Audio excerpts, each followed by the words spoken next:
राजकीय, सामाजिक, आध्यात्मिक, शैक्षणिक, शेतीविषयक बातम्यांसाठी आदर्श भारत माझा सदैव न्याय हक्कासाठी आपल्यासोबत. माझ्या मामाचा इथं जमीन आमच्या आईची आहे, भरपूर जमीन आहे. मांजरमध्ये माझी 15-17 एकर जमीन आहे. साहेब, तुमच्या माध्यमातून सांगू इच्छितो, सरकार आमचं आहे. सरकारने कायदे चांगले केलेत, तर त्याचे इम्प्लिमेंटेशन हे अधिकारी आहेत ना, नालायक अधिकारी आहेत, नालायक. ती इम्प्लिमेंटेशन चुकीची करतात आणि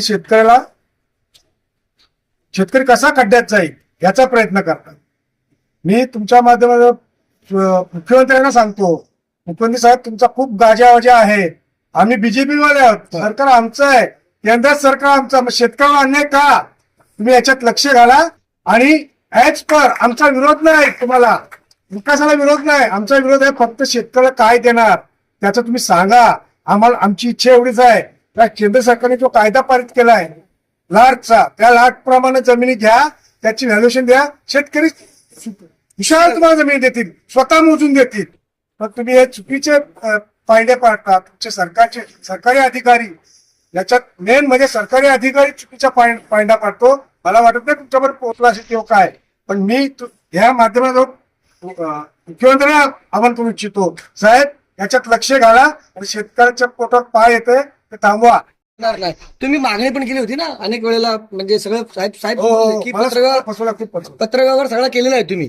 त्या पत्रव्यवहाराला उत्तर किंवा तुम्हाला शेतकऱ्यांना प्रातिनिधिक स्वरूपाने बोलवलेलं आहे का? म्हणजे पत्रव्यवहार उत्तर देणं यांचं कामच नाही, त्यांना माहितीच नाही.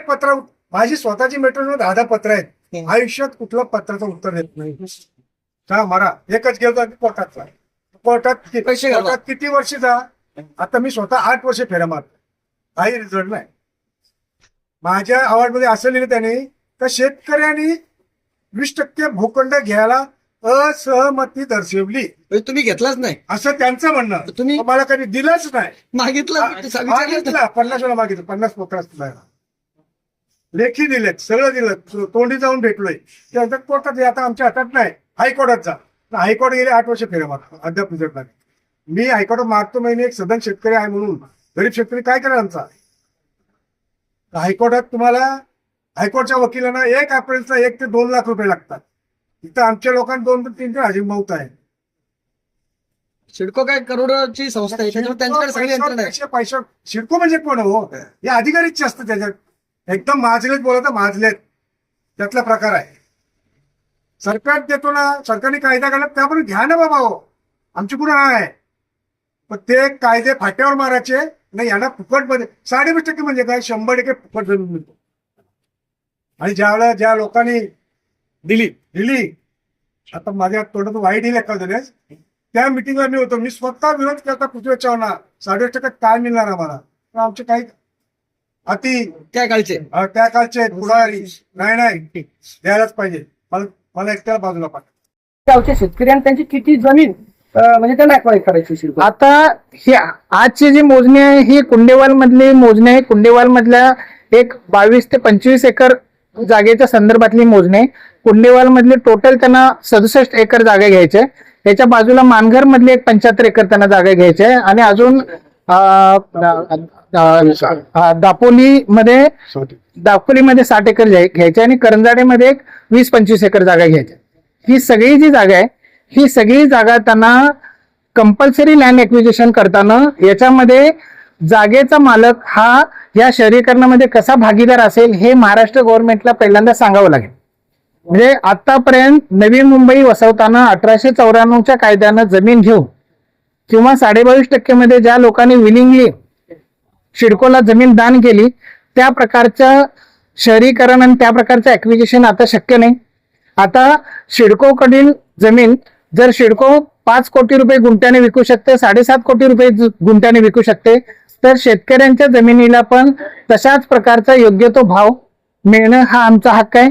आणि म्हणूनच आजूबाजूच्या जमिनीच्या विक्रीच्या व्यवहारांचा संदर्भ घेऊन आम्ही आमच्या जागेची किंमत 2,48,00,000 रुपये गुंठा ही मागणी केलेली आहे. आणि त्या मागणीसाठी आम्ही सर्व कायदेशीर पेपर दिलेले आहेत. हे आम्ही आज नाही, 1 वर्षापूर्वी आम्ही कलेक्टरकडे मागणी केलेली आहे. सिडको आज जमीन घेण्याच्या गोष्टी करते. हे सिडकोनं जमीन घेण्याची प्रोसिजर चालू करायचं 1 वर्ष अगोदर आम्ही कलेक्टरना कळवलेलं आहे, आम्ही IGR ऑफिसला कळवलेलं आहे, आम्ही रेव्हेन्यू सेक्रेटरीने कळवलेलं आहे आणि त्यांना सांगितलेलं आहे की आमच्या जागेची जी किंमत आहे ही आता आजूबाजूला जे सिडको विक्री करणाऱ्या जमिनीच्या व्यवहाराशी जर त्याची तुलना केली तर आमच्या जागेची किंमत ही 2,48,00,000 रुपये गुंठा असणं अपेक्षित आहे आणि ती जमिनीची किंमत इस्टॅब्लिश झाल्यानंतरच आमच्या जमिनीच्या ऍक्विजिशनची काम पुढे जाईल. त्यांच्या जो जमीन आहे त्या ठिकाणी सर्वेला विरोध आहे. तुमचं नाव का, तुम्ही सर्वे अधिकारी आहेत? आम्ही सर्व अधिकारी भूकरमापक अधिक सावंत. आज मला मी भूमी अभिलेख पनवेल या कार्यालयातून आलेलो आहे. आता इथे शेतकऱ्यांचा तर म्हणजे विरोध आहे सर्वेला, मग तुम्ही सर्वे करणार होता? जर तुमचा विरोध असेल तर आम्ही नाही, शेतकऱ्यांचा विरोध असेल तर आम्ही कसं करणार? मग आज तुम्ही सर्वे करणार? आता पंचनामा करावा लागेल कारण आपला विरोध असल्यामुळे. नाही, शेतकऱ्यांची जी प्राथमिक चर्चा झाली त्यामध्ये त्यांनी असं सांगितलंय की आम्हाला कुठल्या प्रकारचं संपादन कशा प्रकारे होणार आहे, कशा प्रकारचा मोबदला असेल आणि शेतकऱ्यांना काय फायदे असणार याचं कुठल्याही प्रकारची पूर्वकल्पना त्यांना देण्यात आलेली नाही. त्याची माहिती संपादित मेट्रो सेंटर एक देऊ शकते किंवा सिडको देऊ. जर सर्वे करताना ते अधिकारी सोबत तुमच्या का राहत नाहीत? आज तुम्हाला हे सर्वे करण्यासाठी सांगितलं कोणी होतं खरं? नाही, आम्हाला नोटीस मिळाली ना, म्हणजे आमच्याच ऑफिस, कारण वरिष्ठाकडून तुमची चर्चा झाली शेतकऱ्यासंग अशी समजली, त्यानंतर त्यांनी नोटीस काढली. विषय काय इथे का भूमी अभिलेख जमीन संपादन करणार आहे, संपादन करणारी अथॉरिटी नाही ना? हा, मेट्रो सेंटर एक आहे. मग आता मग त्यांनी सांगितल्यानंतर तुम्ही आले आहेत का? हा, तुमच्या सोबत सिडकोचे अधिकारी दिसत नाही ते? आहेत ते कुठं आता बाहेर गेले. आता आपण पण भूमी अभिलेख डिपार्टमेंटला त्यांच्या सांगा, तुमचं नाव सांगा. मी शहाजी पाटील बोलतोय. भूमी अभिलेख डिपार्टमेंटला कुठल्याही जमिनीचा सर्वे करायचा असेल तर त्या जमिनीचा मालक जो आहे त्या मालकाची लेखी अनुमती असल्याशिवाय त्यांनी सर्वेला येणंच नाही. म्हणजे रेव्हेन्यू ऍक्ट असं सांगतो की ज्या जमिनीची मोजणी करायची आहे त्या जमिनीचे मालक यांची लेखी संमती असल्याशिवाय त्यांनी यायला नाही पाहिजे. तर या केसमध्ये इथल्या कुठल्याही शेतकऱ्यांना लेखी संमती दिलेली नसताना सिडको पुन्हा पुन्हा जबरदस्तीनं सर्वे करायला येते, हे न सुटलेलं कोड आहे. आतापर्यंत अशाच प्रकारे जबरदस्ती करून सिडकोनं जागा घेऊन लोकांची फसवणूक केलेली आहे. त्याच्यामुळं आता आम्ही फसवणूक करण्याचा कुठलाही चान्स सिडकोला देणार नाही. त्याच्यामुळं जर सिडकोला जागा घ्यायची असेल तर त्यांनी कशासाठी जागा घ्यायची आहे त्याचे लेखी शेतकऱ्यांना कळवावं लागेल आणि लार कायद्यामधल्या प्रोव्हिजन प्रमाणे त्यांना जर शहरीकरणासाठी जागा पाहिजे असेल तर त्या शहरीकरणामध्ये जागा कंपल्सरी घेताना त्याच्यामध्ये जमिनीचा मालक हा भागीदार असणं आणि त्याचा सामाजिक आणि आर्थिक उत्कर्ष होणं हा लार कायद्याचा जो मूळ गाभ आहे त्या पद्धतीनं सिडकोनं काय पॉलिसी ठरवलेली आहे, महाराष्ट्र गव्हर्नमेंटनं काय पॉलिसी ठरवलेली आहे ते समजल्याशिवाय आणि आमच्या जागेच्या ॲक्विजिशन संदर्भातली कुठलीही प्रोसिजर पुढे जाण्याच्या अगोदर सेक्शन 26 प्रमाणे कलेक्टरनी आमच्या जागेची आजच्या दिवसाची बाजाराची किंमत ही इस्टॅब्लिश केल्याशिवाय आम्ही या जागेच्या ॲक्विजिशनमध्ये कुठल्याही प्रकारे भाग घेणार नाही.